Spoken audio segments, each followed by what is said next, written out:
Bob Scully's World Show is made possible in part by GDI, Commercial Cleaning Services, one provider, one solution.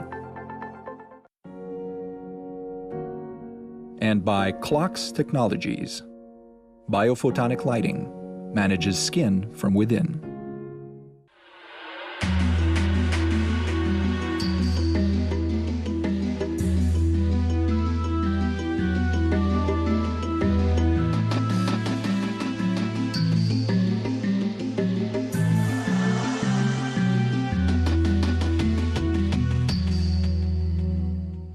Hi, this is Bob Scully, and welcome to another edition of the World Show, the Free Markets series. Do you like chocolate? Do you like potato chips? Do you like to gamble? Do you like to have a drink now and then? Do you like all of the above? Do you feel guilty? Well, don't. That's over now. Support and moral help are on the way in the person of Bill Wirtz, our guest this week, the head of the Consumer Choice Center in Brussels, Belgium. Here he is. Bill Wirtz, welcome to the Free Market Series. Thank you for having me. And I can sense we're going to have some fun because I'm going to start with a quote from you. People get a sense of that, and a lot of people will agree. Here we go. People are sinners. People want to smoke, eat fatty foods, and drink soda, and politicians need to start to come to grips with it. These are all products we should consume in moderation and with transparent information about their health concerns, but we should stop criticizing the innate desire to have them in the first place. We have created a public policy monster that lurks out from the back room once we eye the cookie jar, when we should actually be completely unapologetic about the fact that we like candy, we lust after soda, and that we love chocolate. And I can hear the applause from here. So those are very sensible things, but they need to be said, and that's what you do at the Consumer Choice Center in Brussels. Is it a hard task? Oh, absolutely. There's a myriad of people who would disagree with that, who work in public policy, politicians, all types of bureaucrats, who don't agree with that sentiment because they have a different sense of what the government is supposed to do. And that's where I disagree. The entire question of what is the government supposed to do? Is the government supposed to tell us how we should eat, and how we should live, and you know, basically pushing us towards becoming 125 years old? Is that the goal? And I don't think it is. I don't think that's what the government ought to do. And even when it tries to do it, it's very inefficient. So that's what I look at on my daily basis. But the contradiction, of course, stems from the fact that people might agree with all that in principle, and would be ashamed even to say, oh, no, I'm against this, I'm against that. But in point of fact, they're scared of something. They're scared of public reaction or public morals, or what is it they're scared of? Well, the education system tells us to be guilty about a lot of things. It tells us to be guilty about success. It tells us about, you know, being guilty about exploiting that success to our benefit, being, you know, luxury is a bad thing, enjoying yourself, gluttony, you know, all these sins that we're told that are so bad. So we like them, and many people agree with the sentiment that I express, but they wouldn't say it themselves because they're seen as, you know, indulging in something that's bad for people, you know, and there's a lot of good health trends. Don't get me wrong. People want to live healthy and should be encouraged to do so. But the role of government should not be to tell us which chocolate we should eat and how much of it, because that's up to individuals. And when elsewhere in the research, I read an article very well written where you sort of disassemble all these reasonings, these phony reasonings, and you say, here we have it, punish the people. That, to you, that's their basic driving force, punishment. Yes. It is a punishment because the way you express yourself is how you live and what you eat and what you do. And restricting people in that individuality, no matter what you think about it, that to me is illiberal in the strict sense of the word. The liberal state was there to protect individuals from threat, violence. The justice system protecting contracts. But now we've moved so far away from what government was supposed to do, to now telling us, you know, how much sugar we should consume. And people should feel attacked in their person when it comes to these questions.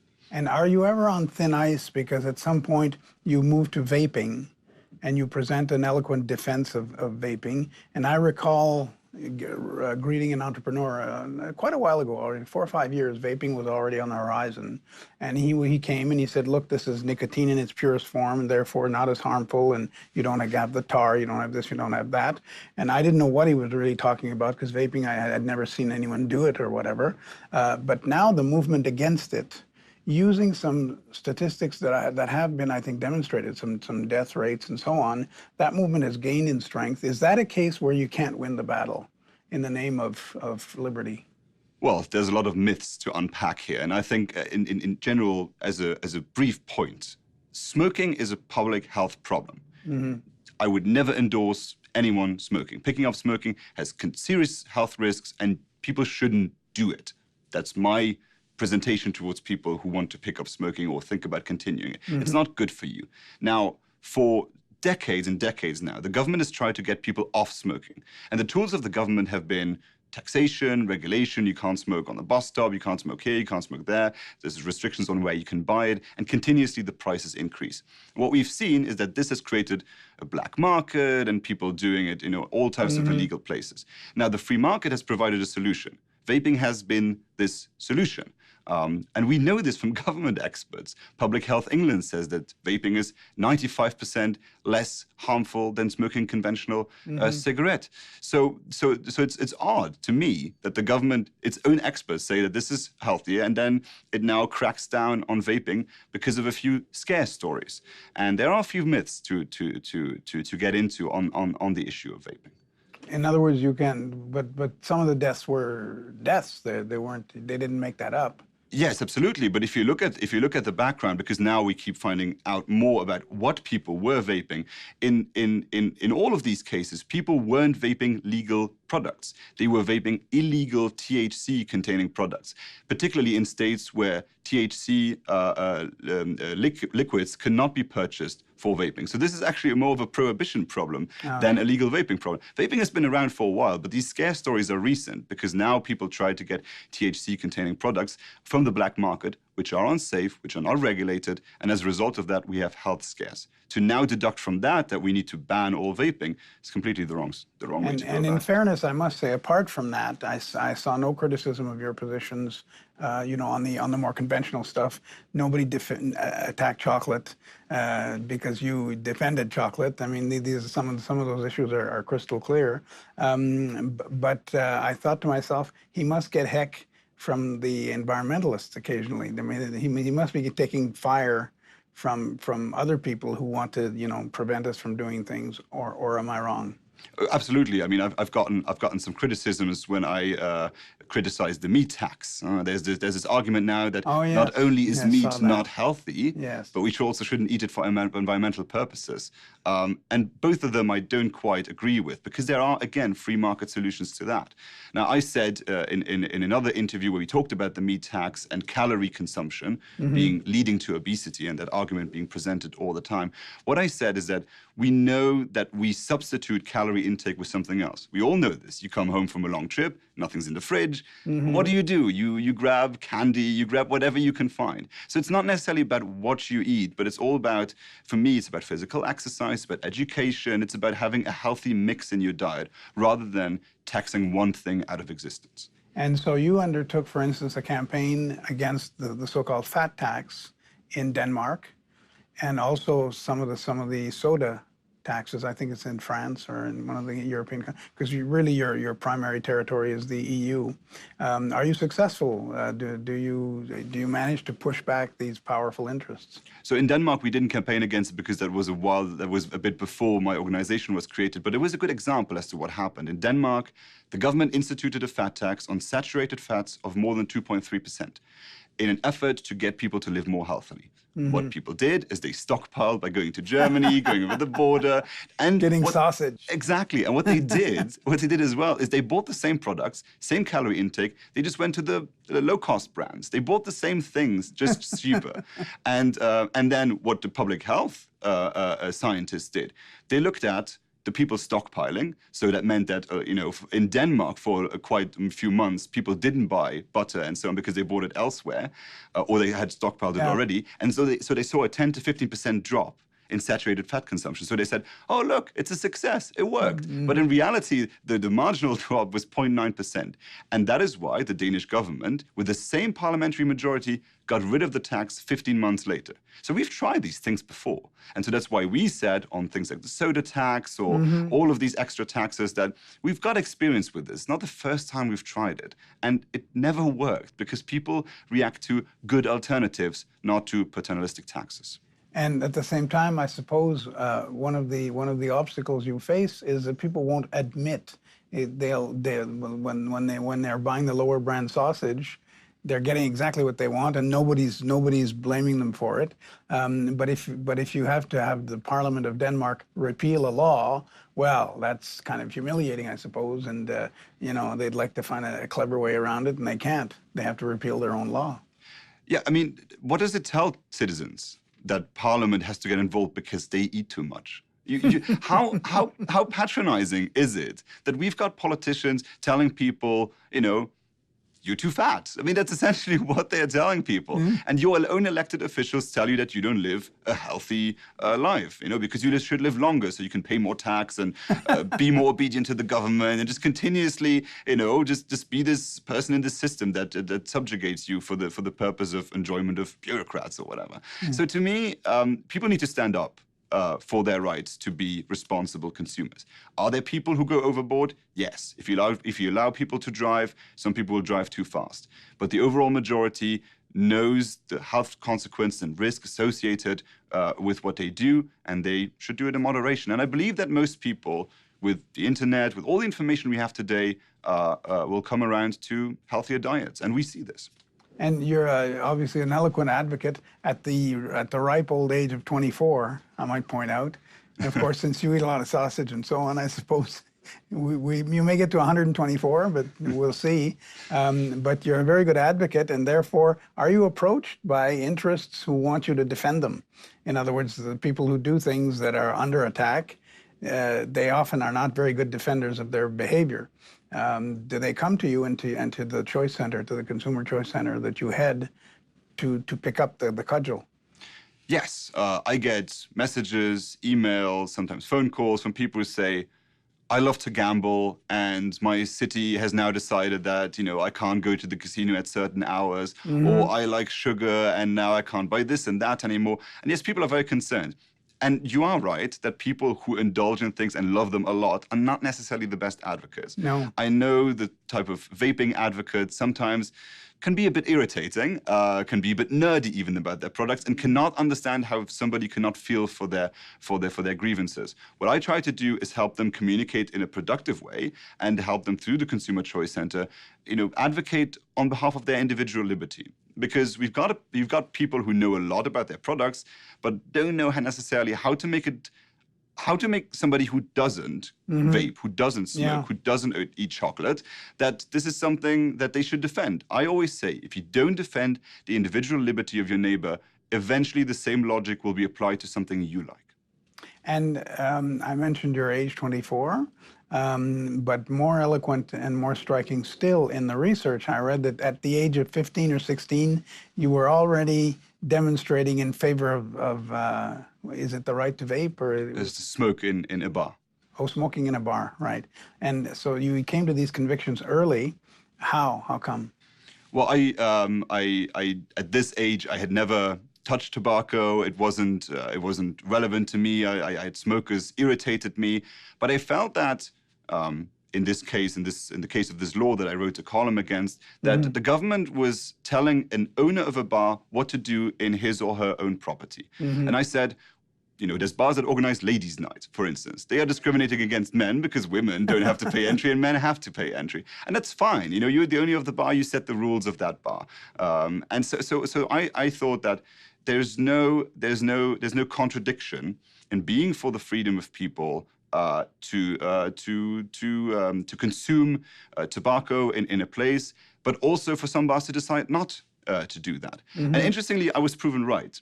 Because in the city that I'm from, there were 5 bars that did not allow smoking inside before that law. In Luxembourg? Yes. And what happened afterwards is many of them became less popular because as the government generalized the smoking ban, there was no reason to go to this particular bar as a non-smoker. So what government did is it intervened in the business model of those who were already practicing an alternative. And so, yes, I've been advocating for this a long time. For me, it's a matter of principle. Yes, of course, I like to do certain things. I like to drink alcohol. And so, of course, I'll defend it from that position. But I also defend gambling, and I never really gamble that much. So to me, it's a matter of principle, defending my individual liberty and defending that of others. And gambling we had a guest on once, Ruben Brenner, an economist, who wasn't a gambler himself either, but who said it's a perfect textbook case of a useless prohibition. And he was able to demonstrate that. Not that people don't occasionally lose all their savings gambling, but that to prohibit it and try to control it like that is counterproductive. It's clear. That, and also this idea that the companies providing certain services and products benefit from those who go overboard. There's no interest in a casino for those who bankrupt themselves because they end up not being regular customers. And a tobacco company doesn't want people to smoke 3-4 packs a day. It's more about having regular consumers. And an alcohol company also doesn't want to get a bad reputation from people chugging 2 bottles of whiskey a day. It is all about serving a consumer base that wants to do things in moderation. And so yeah, this idea that the outliers should be used to generalize about all consumers and stigmatizing all consumers, to me, doesn't make too much sense. And I guess it becomes, the whole thing becomes more delicate when you approach areas where people who are condemning a certain practice can point to the necessity of doing that. For instance, somebody in a city who is trying to, and there are a lot of activists who go for bikes, and they poison the life of motorists and despise them and criticize them and so on. But they've got something going for them, which is the consumption of gasoline and the traffic jams and everything else. They have a stronger case, it seems, in a way, whereas the motorists say, well, I got to drive my kids to school. Oh, who cares about that? Just walk them to school. What do you do in those cases?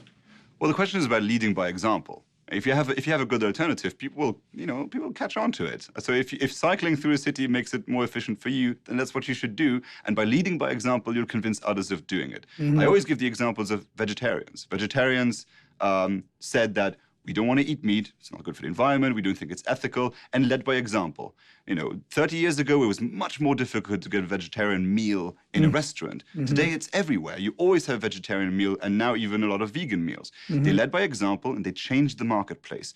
And the problem now is that many of them think that this is not enough. So now we need the power of the government to regulate, to legislate, to tax, to do everything, to get all the people who didn't join yet to get on board.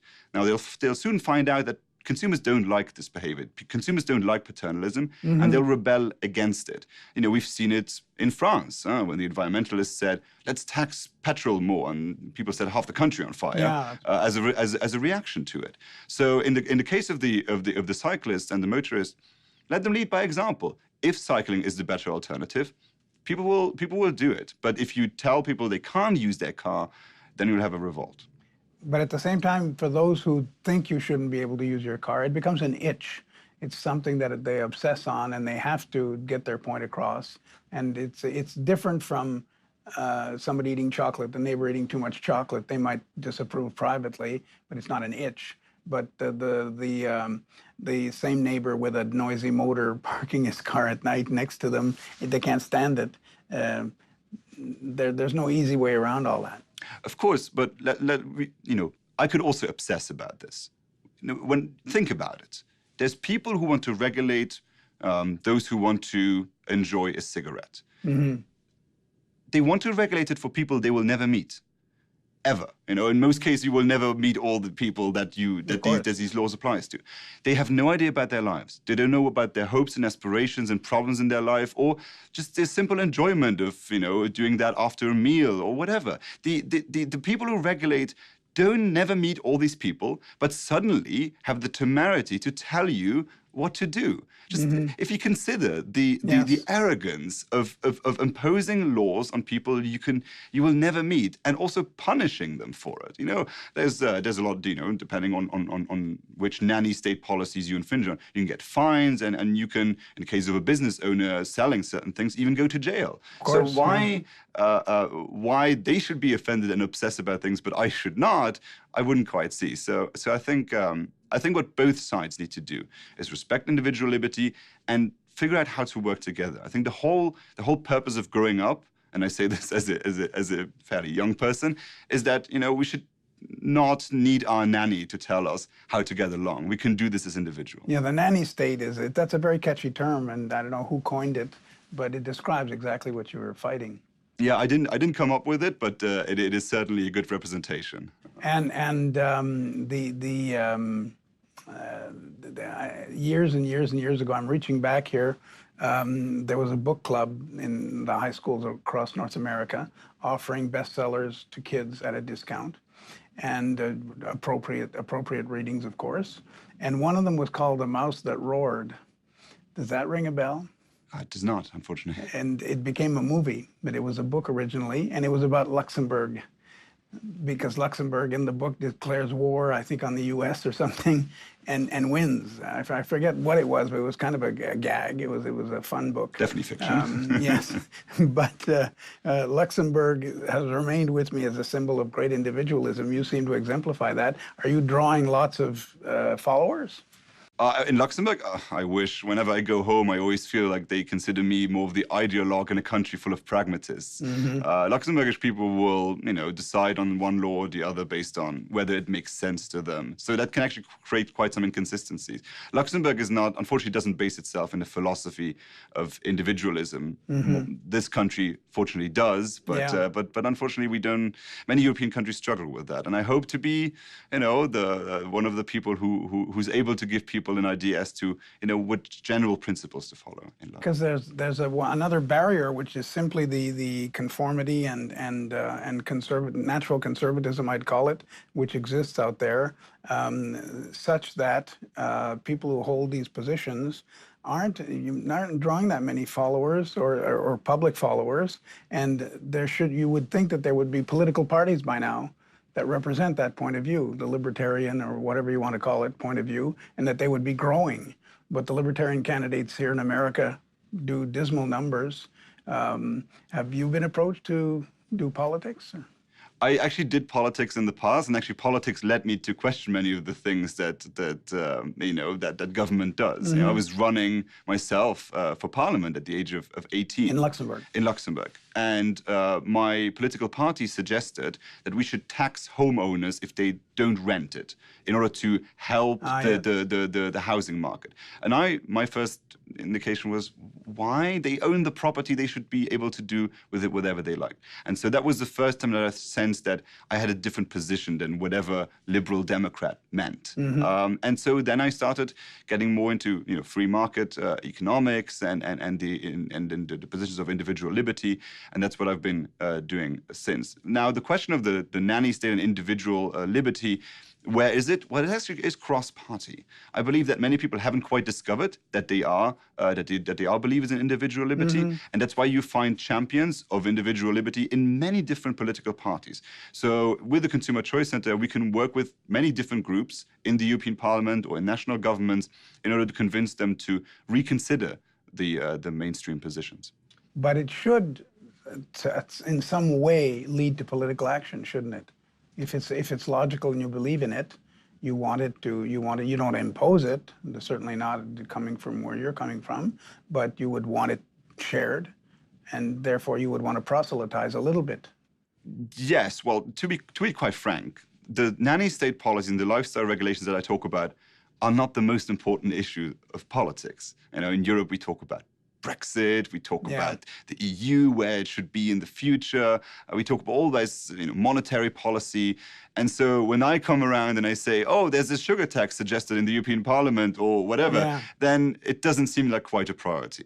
And that's why these rules and regulations have been piling up, and it goes a bit unnoticed. But I think that eventually they pile up to a degree where people become aware of it and say, wait a second, what's going on? It happened with the Gilets jaunes, and I think it will happen again in other areas. But unfortunately, me getting that awareness to people on the way when other political issues seem more important, for now, it's an uphill climb. It's a struggle, indeed. Yeah. But order up a new reprint. Get a donor to your institute and order up a reprint of The Mouse That Roared and send it out to all the citizens of Luxembourg, because I think it has been forgotten, that book, and it was a lot of fun. And you could come back here as president of Luxembourg and maybe even smoke on the set in front of us or something like that. So long life to you and to the center. Thank you so much. I really appreciate it, and I'll be back. All right, thank you. Bill Wirtz, and now here's someone else coming up on the World Show. The technology that we have developed is a technology that will improve the outcomes of surgery for soft tissue repair. Right now, there are, if we look at the need, the market need or the clinical need, rotator cuff surgeries, there are failures up to about 90% of the cases in some published data. So if you look at the clinical literature, between 20 and 90% of the patients that are treated with standard of care have failure. What kind of failure? Mainly re-tears or of the rotator cuff, of the shoulder rotator cuff. And so we want to improve that. Bill Wirtz was our guest this week on the Free Markets series of The World Show. I'm Bob Scully. Have a great week. Thanks.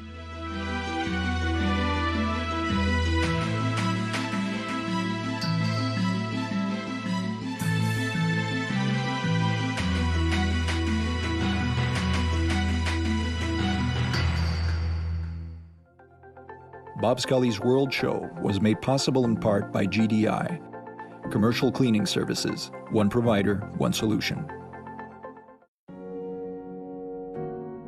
And by Clocks Technologies. Biophotonic lighting manages skin from within.